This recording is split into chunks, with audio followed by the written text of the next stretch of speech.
from the Mutual Broadcasting System. This is STRAT, Strategic Risk Assessment Talk. Now, retired Marine Intelligence Officer and globally recognized risk expert Hal Kempfer.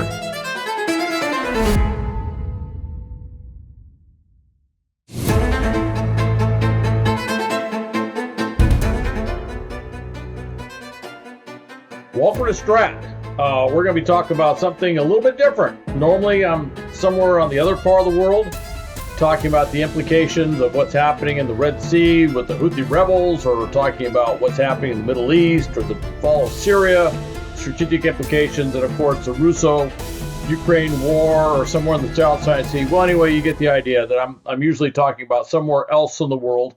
Every once in a while, I drift back to North America or the Western Hemisphere. But I'm actually going to drift right into Southern California, where I live, and I'm going to talk about what's just happened that's dominated the news cycles. It is a disaster of immense proportions, and that is the fires in Los Angeles that have happened here in January of all things, January being fire season, if you can believe that. Daytime temperatures of up to 70 degrees in January. This is what's going on, and whether you want to call this, climate change, global warming, whatever it is, I would point out one thing. A lot of times people say this is unprecedented. To a certain extent, yes. Although, if you take a longer view of the climate, a longer view of history, if you will, you'll find that we've had dramatic shifts, fluctuations in climate. We've had huge droughts, long droughts in the American Southwest, long before it was the American Southwest. And so it can happen. And it's all part of the assessment process that goes into emergency preparedness. And there's a lot that gets packed in that term. But I would say that biggest chunk of emergency preparedness is in mitigation. And within that kind of incumbent is a lot of prevention stuff.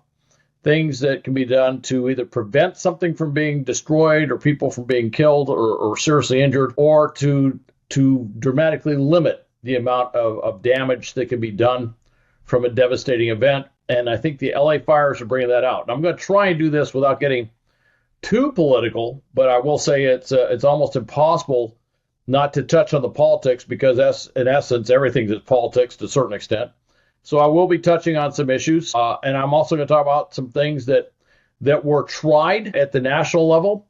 This isn't the first disaster we've had. Some of you may remember Hurricane Katrina in New Orleans, and there was a lot of discussion on what came out of that, but a lot of that was that our system really wasn't as streamlined or as good as it should have been. And the FEMA director, a heck of a job, Brown. I actually talked to him. I was actually going through training, military emergency preparedness training back at a FEMA site, and Brown walked in, and I remember talking to him, and I remember one of the questions posed was, I think I posed it, was what happens when how do we get federal resources, federal military resources, other things, to a locality, to a state, when they can't assess the degree of damage that they have, when they can't articulate what they need because they simply don't know. And I would say I pretty much got a non-answer from that. It's like, well, that's just not how the system's set up. And of course, not too long afterwards, Hurricane Katrina happened, which was exactly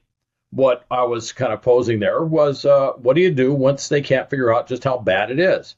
Of course, what I didn't factor in is what do you do when a governor kind of functionally shuts down from being able to perform her job in terms of requesting federal resources. And then the other one was when a mayor basically is just sitting there saying, send everything. And we had to send in a 3-star general to explain, we don't have everything on the checklist of things we can send. We're going to have to get down to some real world stuff. So out of this experience, and certainly coming out of 9/11, there's been a phenomenal changes in everything dealt with emergency preparedness, what is called homeland security, if you will. And so I'm going to touch on some of those things in talking about what happened here. But the thing I'm going to talk about, the fires have been horrendous. All right. It's, as I'm talking right now, they're still happening. The incredible windstorms of last week, where they had winds at 100 miles an hour, 80 miles an hour in various different locations. And honestly, when the winds are going that fast in a firestorm, there really isn't a whole lot that can be done. All right. There are just basic limitations on technology. The vegetation was extremely dry. You got these extraordinarily fast wind conditions, and in some cases, and we've said this, it's kind of an expression used in emergency management in Southern California, is that with some of these fires, they're not going to stop until they get to what's called the Great Pacific Fire Break, which is they get to the Pacific Ocean and they can't go any further because it's the Pacific Ocean. In this fire's case, that is literally what happened. The fire burned right down to the beach, burned right down to the waterline. Homes in Malibu and Pacific Palisades that were right along the coast, and businesses especially, were just literally wiped out. Iconic businesses that have been there for decades and decades. I mean, these are things you see in TV, the movies. I used to have a client and that was up in Ventura County near the coast. And I had a choice. Every time I drive up there to visit the client, I could either stay on the freeways and go up the 101, 405 to the 101 up north, or I could do a little more scenic route on the Pacific Coast Highway or PCH. And occasionally I said, well, I'll just do something a little more scenic today. And sometimes that would work out, and I would get on that road. And so a lot of these things are, like, for me, visual benchmarks, markers, things that you build your journey. You know where you are or how far you've gotten based on these things. They're not there anymore. They are literally gone. They are burned. They're destroyed. Places where I've, had lunch or dinner, gone, destroyed. Places I visited up there, gone, destroyed. And of course, homes of people I know, gone, destroyed. And it wasn't just Pacific Palisades. There was other fires. I think we had at one point five major fires going in Southern California. Two of them, of course, being the dominant ones, Pacific Palisades and the Eaton Fire, which started out around Altadena, near Pasadena area. So literally on each side of the county, if you will. And so anyway, a lot of damage, a lot of destruction. The loss of human life right now, it's not quite clear. 10 plus could be up to. It seems to increase every day. So we could be getting, I would imagine it's going to get a lot higher. I would imagine with fire of this scope, with tens of thousands, 10,000 or tens of thousands of structures, probably. I thought it's not quite clear how many total structures have been destroyed and whether damage equals destruction. But thousands and thousands of structures have been wiped out, and many of them residential. And it's just not clear how many people will be eventually found that didn't quite make it out. And if you look at how fast the fire moved, if you look at how fast people were being directed to evacuate, if you look at the cars that got blocked up, and you look at people's reluctance to leave their homes and everything they've acquired over a lifetime, I find that the numbers are a little bit low right now. But because everything was so dry, when these fires burned, they burned incredibly hot. And when they hit these buildings, they would burn so hot that literally there was nothing but ash. So it's going to take a while to figure out what is in the ash. And I'm sure it's going to be just more horrific discovery after more horrific discovery. So anyway, a lot going on there. Now, one of the things I've been hearing a lot, and this gets into the anticipation of a disaster, was sometimes when you hear, obviously when there's a big fire, there will be criticism of public safety. All right. They'll say, well, why didn't they anticipate this? Why didn't they know this was coming? I have heard many members of public safety, fire service. I've heard this said by law enforcement, who was basically repeating the fire service. I've heard this said by political leaders that we didn't know the winds were going to get that big until literally like a day before or something like that. And I take exception with that assessment. And the reason why is, if you didn't know, how is it I knew the week before that the winds were coming? This was in the news. This was open source. This was multiple meteorologists and meteorological organizations that were reporting, hey, we're looking at a high wind event. All right. So that particular phrase that I've heard several times, and that's kind of an excuse to say that's why we didn't pre-position all these aircraft and other things that we could have done potentially. I find that's not really as strong as it is. Okay. But I will say that these were not unpredictable high winds. This was actually a predictable high wind event. The other thing that was very predictable was that the ground was and the vegetation was extremely dry. That was not unpredictable either.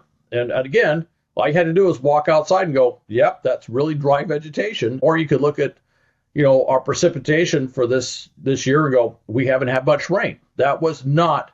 So when I look at that, if you're saying it's unpredictable, I would say, no, this was a highly predictable event that occurred. Whether a high winds result in major fires, that's where you have to make a risk assessment, and that's operational risk. And with that, there's operational political risk that goes with that as well. But yes, it was very predictable. Difficult decisions are made in terms of when you pre-position equipment, when you contract firefighting aircraft to stand by, when you put a lot of people, public employees and contractors on overtime, just in case, that's going to cost money. And for the local agencies and certainly for the state of California, that's money that they're going to have to spend up front, realizing that if there is not a disaster, they may end up having to eat those costs. But one would say, well, that's the cost of doing business. The purpose of government is to protect the people. I mean, if you really get down to the essence of government, that's what a government's about. People come together to form a government to provide a certain level of protection that otherwise they wouldn't have. That's, historically going back eons, that's why we have governments. So that's kind of the cost of doing business, if you will. That's what governments have to do. And I think what we're going to find out over time is that some of these decisions that they may have been hesitant. All right. With that said, there is historically a tendency to under-prepare. And then when things horrible happen, they blame the weather. And I've seen that whether it's a hurricane or a fire or a flood or whatever, the first thing you do is you blame Mother Nature. All right, that's the easiest thing to do. And certainly this is no difference here. Mother Nature is getting tons of blame for this. All right. And in essence, that's what happened. Although with the fire itself, it's difficult to blame Mother Nature. A high wind event doesn't magically result in a fire. In fact, as once was said, the three major causes of fire are men, women, and children. And with that, I would say the devices of men, such as power lines and all sorts of things that go with electric power, certainly anything mechanical, equipment, whatever. So it is more than likely that now some of these possibly could have been arson. I don't rule that out, but more likely than not that there was something man-made or something a human did that resulted in the fire. In fact, in one case, I had heard, I don't know if it's true, but I heard one of the fires was someone had a fire going in their backyard. Okay, we will find out more about that. If they did, I kind of wonder what they were doing, if it was a barbecue or whatever. But yeah, so these things do happen. All right, and it appears that certainly the state Cal Fire put that from what all the reports are now that they did send some rigs, quite a few rigs, dozens of rigs down from Northern California to Southern California. So they may have been quick to put Cal Fire employees on some sort of overtime status or something like that. That may have happened. But the question is whether that was the right answer in terms of the threat being posed. That gets into a rather large threat assessment process, looking across the region. It's not just looking at vegetation. It's not just looking at wind, but you're also looking at what assets, what infrastructure, the population base, how dense that population base is. Areas, you got to look at lines of communication or roadways and freeways and all sorts of things, how quickly people can evacuate. There are a ton of things you have to build into a comprehensive threat assessment or hazard assessment in that process by which you get there. And you have to look at, not only the most probable, but you also have to look at the most potentially maximum damage that could be sustained from a particular event as well. So there's a lot of things, and the question is, yeah, that may have been good, but it's kind of like some of the things you saw prior to World War II, where they moved a few little things around in the Pacific, or they moved a few things around over in Europe, and at the end of the day, it didn't make any difference. The Axis powers just rolled right in there and destroyed whatever was there. that's kind of what I'm seeing here, which is I'm wondering, was that the right thing? And then the tough thing was, did they push? The difficult questions is, did they contract aircraft? I don't see where they did all that contracting of aircraft. Now, that one could turn around and say, well, they may have only known about a week before. Here's the thing, all right? You can look out on the weather. The fact that we had no rain or no appreciable rain in the fall was not a secret going into January, all right? Pretty much in December, we had realized that we had no rain in December. And we could see clearly out into mid-January, by the end of December, that there probably wasn't a lot of big rain coming, all right?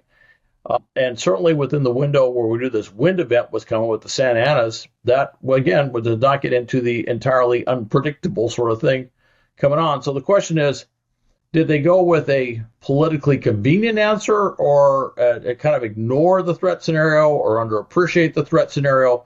Did they let cost and operational considerations override prudent good judgment in terms of pre-positioning equipment? That's a big question I have. All right.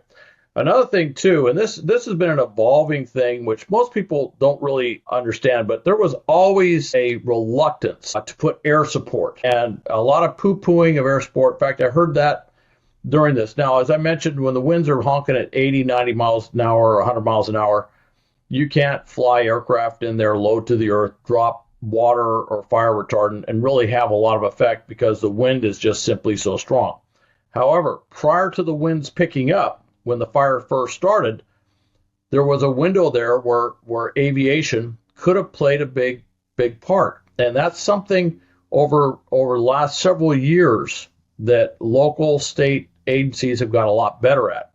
There was a time, if you were to go back, say, 20 years, there was I won't say who it is, but there was a very senior official with the state of California, worked on the fire side, and he would say openly at meetings, he said, look, every firefighter in the state is going to be on overtime before we start calling in air support. And that is, I mean, if you're looking at doing a home improvement on your vacation house in Lake Havasu, or buying another jet ski or something, that's great news. All right. If you're looking at stopping fires early in the process, putting overwhelming amount of fire suppression on these fires so the little fire doesn't become a big fire, that's really bad news. But there was some of that sort of reluctance, and I'm not saying it was throughout all the fire services, but it certainly had a disproportionate impact on statewide planning in terms of doing these things. And I kind of felt that we had overcome that legacy. What I had seen in recent years was that a fire would break out and immediately helicopters were in there dropping water, or they had C-130s dropping water, or they had commercial aircraft, DC-10 or something like that dropping water. They seem to be pretty quick at getting this aircraft. But what I will say is that's during regular fire season. This is January, and this is not regular fire season.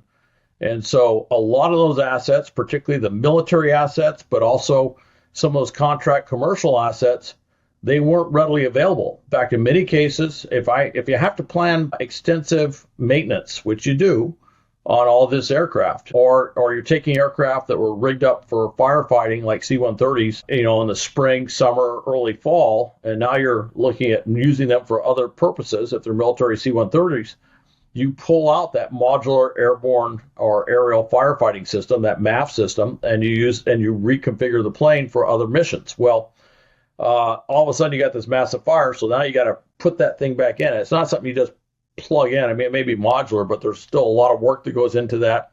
Then you have to make sure you got the air crews that actually are trained and certified to fly those missions. And even if they are trained and certified, if they haven't flown those missions for a period of time, you want to make sure that they're safe and they're proficient in doing these missions. So you're going to have to do a little bit of pre-deployment training with them. So there's a lot of things that go on with that sort of thing. Now, one thing that happened out here is that the U.S. gets aircraft from all over, for example, or Southern California does. They have mobilized now. California has two military California Air National Guard C-130s that are MAFs capable. It takes a while to reconfigure those, get the crews back together and everything to get those out. those got mobilized. Nevada has a couple, which made sense. They're a southwestern state. They got big honking fires as well. So they have a couple. And there is, yes, funding through the Department of Defense, which comes through the federal government that actually pays for having these capabilities out there. So it's not completely it's all for the good of humanity sort of thing. There's a reason why these states line up to do this, because there's federal money involved in performing this mission. And then there's other aircraft throughout the country. During fire season, it used to be you'd see about 8 of these aircraft that could be broken into a squadron of 8. And I worked it when I was in uniform. We had a squadron of 8 aircraft, and they're from all over the country. Some were regular Air Force, most of them were Air National Guard, but it was a composite squadron of MAFs certified air crews in these C-130s configured for MAFs that would fly these things. Well, interestingly, in January, the extent of this was such that President Biden basically said, stand up all these MAFs aircraft. That was kind of big. All right. Another thing is they sometimes will have a battalion of Marines that will do fire suppression missions. However, that takes time. You can't just take a battalion of Marines and throw them into a fire. You have to give them training on how to do fire suppression mission. There has to be special equipment. Even the boots they wear have to be changed out, because the boots used to be the boots the Marines had, which was the shiny black leather boots, were fine for firefighting. But when they moved to the more rough hide look, if you will, which the other services kind of moved away from those shiny black boots as well. Well, those are better boots for a lot of things, but interestingly for firefighting, not the optimal boot. So there's actually a whole warehouse full of these boots that they have to load up and ship down to whatever military base they have to distribute those to make sure they got the right boots, along with a lot of other equipment they need for firefighting, and then how to use that equipment. So a lot of things to go into that. So it's not something where you just snap your finger and boom, you got a Marine battalion out there fighting fires. It takes several days to do this and a lot of training to get ready to do this. So that's been done. The National Guard's been brought out. A variety of different missions with the National Guard. Some of those missions, obviously, if you're looking at, the air stuff I just talked about, that's one thing. Some of them, they brought in MP units, military police units, and they're doing a variety of things. Kind of interesting discussion with traffic control, actually setting up checkpoints for traffic control, and then, quote, guarding infrastructure. Although one of the explanations I heard from a senior official here is he said, guarding things like electric, power line poles and stuff like that. And I'm like, power line poles? You're pretty much talking about setting soldiers out on a picket line, if you will, through neighborhoods and stuff, if you really want to get into that kind of detail. But they got military police out there. Now, I think they're going to have to be a little careful on how they do this.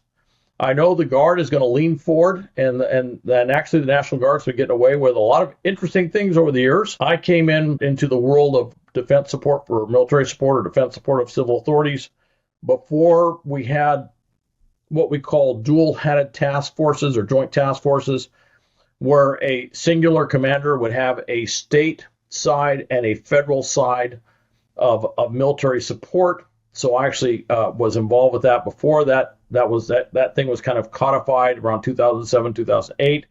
That thing has completely taken over. But with that, it has really blurred the distinction of what's a state mission, state authorized mission, and what's a mission, particularly because there were a number of people, a number of soldiers and airmen in these units, these Guard units, who were under what's called Title 32 status. In other words, they're on active duty for training, federally authorized military training, and it's federal funding that pays for it.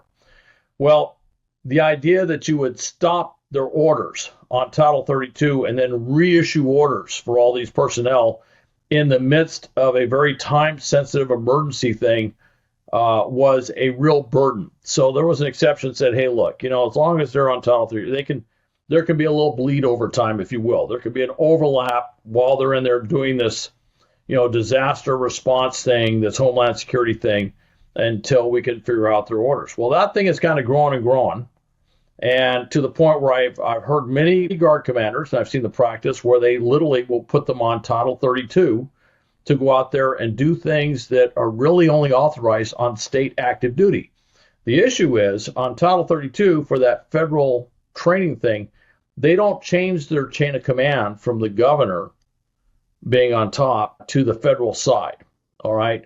Their chain of command within the state Guard stays the same, but they are doing federal military training. So now you got them doing this other thing where they're out there supporting civil authorities. In this case, you have military police on the streets interfacing with the civilian population on a mission which is going to implicitly include things like, well, they've actually said it's supporting law enforcement, but part of what they're doing out there is they're trying to prevent looting, and they're trying to prevent breaking and entering, and they're trying to prevent a lot of other things. And you're getting into a real gray area with the Posse Comitatus Act of 1878, where federal military troops are not allowed to do law enforcement missions. They can do it under state active duty, which is using state funds. Yes, they can do that.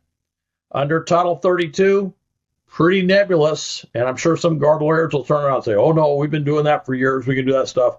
I can tell you that I just spoke with a good friend of mine who worked emergency preparedness under U.S. Northern Command. He's got a law degree, but he was a former MP, former retired police chief from multiple law enforcement agencies, small rural agencies, large urban agencies and stuff. I said, am I missing this? He goes, no, this is a real problem. And it's like, it's all going to be great until they get into a big firefight or until someone challenges some enforcement event and say that detention by military personnel was actually an arrest, and then you're going to have problems. So I think they're going to have to look very closely at this. And I've watched this drift for years. Some of the guard units may be on Title 32, and it got my attention when President Biden said he's going to do 100% reimbursement to state locals, FEMA reimbursement for state locals for this thing. I go, okay, you're a little bit federal? You're being brought on active duty or being paid on active duty with federal funds. Are you state or federal? And I'm sure, and right now they got them working for the state, but I think they have to look very closely because I think there's a good chance that they're going to violate the Posse Comitatus law if they're not really being careful about what they're doing, because you got MPs on the street supporting law enforcement. And by the way, on any military installation, MPs have full law enforcement authority, and they get trained to do this stuff. So I just think that, it's kind of an interesting status. It'd be a lot cleaner if the state was paying for it, but the state doesn't want to pay for anything. And we've seen this the other way too. During the riots in the early 90s in Southern California, they brought in the National Guard. The state said, we don't want to pay for all this stuff. It's too expensive. And they put them under Title 10, which is regular federal status. And when they did that, I think it was one of the former California National Guard two-star I worked with said we went from doing like 83 different missions down to 4. And it's because there's a lot of things that the military can't do, National Guard can't do under federal authority that it can do under state authority. But with that, it's supposed to be that the state is paying for that, and that's what makes it clean. Now, if you're being 100% reimbursed by the federal government, somebody out there is going to say, look, the golden rule does apply, which is if they're the ones paying for this, then you probably have to abide by the rules. So that's going to be a big discussion, which will go on. And I think that's going to be something that's going to be looked at very closely going forward. All right. Now, if I may just say, there's nothing glamorous or particularly popular in doing some of this mitigation stuff like brush mitigation. I got to tell you, out there clearing brush and stuff, you just won't find the public clamoring and getting excited about it. There are other things that they will authorize for public expenditures where the public does get very excited about it. But a lot of these, nuts and bolts thing, meat and potatoes sort of public safety stuff just doesn't get that stuff. So a lot of times it's tougher to do. And that's another way of saying it takes quite a bit to convince decision makers, whether it's a city council, a mayor, a county board of supervisors, state legislators, the governors, whatever. It takes a lot to do that. And this is something DHS recognized going back, over 15 years ago. And they looked at the failures of what happened at 9/11. They looked at the failures, the decision-making failures, particularly the political decision-making failures that came out of Hurricane Katrina and some other disasters that we'd had. And they looked at this capability with the DHS intelligence fusion centers, the Homeland Security fusion centers. And they said, look, we have this nationwide network of these intelligence fusion centers. They're Homeland Security. Homeland Security includes all threats, all hazards. We have to figure out a way to basically blend that, to help that, have that help support emergency operations centers especially in the planning process of emergency operations, whether that's near term or long term. We need to figure out how to do that. And actually, in Southern California, in some of the very same areas that are being affected by the fires, we had a rollout of something that was starting us going. It was going very well. And it was called, I should mention that this was called CPG 502. If you want to look it up, that's Comprehensive Preparedness Guide, CPG 502. And we were getting this implemented. And we got to that first part and we said, okay, we need to take it to the next level. Went to the state, said, this is the money we need to implement this federal direction in terms of doing this. And at that point, the two things happened. Within, of all things, in the Attorney General's office under the California Department of Justice, someone involved with law enforcement training who's dealing with federal grants turned around and said, oh no, this isn't needed, which led everybody to scratch their head and go, how is it you guys are deciding what is it needed for the country and overriding DHS? Then the other thing was that the state of California said, oh, we have other plans for it. That was under what became the California Office of Emergency Services, somebody who actually ended up being Gavin Newsom's Homeland Security advisor. And he took the money that was stated that was needed to implement this, and he literally gave it over to a state institute that they were planning on shutting down the year before because ostensibly it was not needed anymore. And then they basically supplanted keeping that institute into effect. And at the end of the day, and that institute was trying to market itself to other states.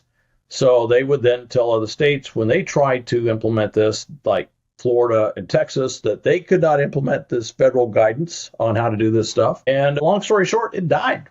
It died nationwide. And you say, okay, that's an interesting story, but what does that have to do with the fires? The issue with the fires is you have the LA City Council, the LA Mayor, the Board of Supervisors, and certainly at the state level, same thing, which was a failure to make timely, proactive decisions. Comprehensive decisions looking at not just the winds in isolation, not just the vegetation in isolation, but looking comprehensively. You know, the sort of what we call intelligence preparations for the operation environment sort of approach. What used to be called intelligence preparations for the battlefield or battle space is where that came from, although I will be the first to say that in LA, they did not like it way back when people would refer to IPB saying, we don't like you calling Los Angeles a battlefield. Okay, all movie aspirations aside, that didn't go over very well politically. But the concept is to look at a very comprehensive way of doing this, because at the end of the day, you're going to have to provide an analytical product that is so compelling, you're going to convince a mayor, a governor, a city council, board of supervisors to part ways with funding for things that may not be that politically popular or have an immediate political payback for them.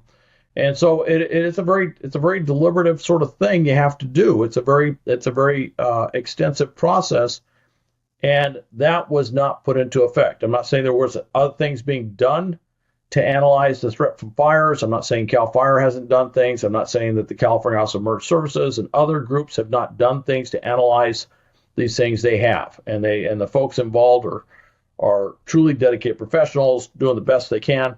But what I will say is we kind of missed an opportunity nationwide to leverage off of something that was funded, that was established, that could have easily been adapted to deal with this broader threat spectrum. And we're still paying for that. We're still very much paying for that, because if you say, well, that wasn't needed, and there are some, because the fusion centers primarily support law enforcement investigations and law enforcement issues. There is a lobby there that says, oh, no, this is not for that. This was never intended for that. I would say you need to pull out the documentation and look at the original intent and what Congress had said. But what I will say this is, you can say that all you want, but when you look at the failure of proactive anticipatory decision making in this particular instance, I would have said that analytical capability, that intelligence capability, by any other term, that assessment capability, all the skills and knowledge and abilities that would have encumbered in having that developed, could have played a decisive role in limiting and mitigating the amount of damage in this situation. All right. With that said, I've been going for quite some period of time, so I'm just going to kind of leave it at this. All right. I've talked about aircraft. I've talked about the military support. By the way, one of the interesting things that did happen over the years is I talked about the 8 MAFs on the military side. one of the things that California did, and this took a long time, but I guess they finally just got tired of getting their clocks cleaned on a regular basis. And this is really something that comes out of stuff like the Paradise Fire up north, where you had, 80-some people were killed, and some other major fires like Santa Rosa and up in Redding, and other disasters around the state that Cal Fire said, look, they have about 60 aircraft for firefighting. That took a long time to build that up because of that aforementioned political reluctance to bring in air support. But one of the things that they did was they said, look, we need the capability these MAFs bring. These MAFs come in, they drop a phenomenal amount of retardant or water, whichever they want to use, and we need that capability. And so the state of California actually went out and got a military, it was through DOD, but the actual C-130s came from the Coast Guard. And it wasn't that tough because there's a big Coast Guard air station in Sacramento at McClellan Airfield. I used to be an Air Force base. And so they could literally just roll them across the tarmac and repaint them. And then, of course, do a lot of other things as well. So they've been doing that. But unfortunately, they're not all there yet. They took delivery of the first C-130 last August. And when this fire started, the way that it was explained by the state, I think it was Governor Newsom may have said, is that C-130 was down here flying missions. And I saw television reporting showing the C-1 flying missions, but it kind of goes back to we really do need that more robust air capability. All right. So anyway, a lot going on there. Certainly a few things to talk about. There's definitely a lot of finger pointing politically on this stuff as far as who did what and who failed to do what. Reservoir was being used for water bucket operations. And of course, one reservoir near Pacific Palisades that was not filled with water. It was down for maintenance, and whether they should have maybe made a decision early on to do a quick patch-up job and refill that if they could have, or something like that. Certainly a lot of politics involved. But I just kind of want to get into the defense stuff, the military stuff, and the intelligence issues that come out of these fires. And if you look at the amount of devastation, reports they're looking at somewhere between, initially they said $57 billion. That was a few days ago. The latest I've seen is they're saying this may be $150 billion. All right. I don't care what you say. You can buy a lot of intelligence capability that could have forestalled, that would have been absolutely crucial in driving proactive decision making by government that could have made a huge dent in that. All right. And you can blame the winds, and I don't underestimate the winds and the effect of the winds and all that stuff. But I will say, look, you work with the battle space that you're given. You can talk about, the winds. Well, I got news. That's going to happen. Whether you like it or not, it's going to happen. Vegetation being dry, whether you like it or not, that's the situation. And you kind of got to work with that. And if that means you got to go to the mat every once in a while with political leaders, then you need to go in there with really strong, compelling arguments based on really strong, compelling analysis and assessments that basically says this is why we've got to bite the bullet and do this. And that's where I think if you get into it, that's where the big mistake was made. Anyway, a lot of stuff out there, by the way. If you want to hear my things, if you want to hear what I'm saying on regular television stuff, you can always go to the GRIP SA, that's GRIPSA.com website, and link in. But you can also go to YouTube with Hal Kempfer TV, and we're posting all of these television things from Fox, various Fox channels, Fox Live Now, News Nation, Nexstar channels, CBS, whoever I'm on, radio, whatever. I don't know if we're doing radio on YouTube, but anyway, but you can see those there. And since I'm on not every day, but more days than not, and many times, multiple times a day, then I would say take advantage of that. And that's a YouTube thing. Anyway, thanks, and we'll be talking to you soon. Hope you had a great holiday season, other than what I just spent the last half hour talking about. And I'll see you in the next STRAT chat.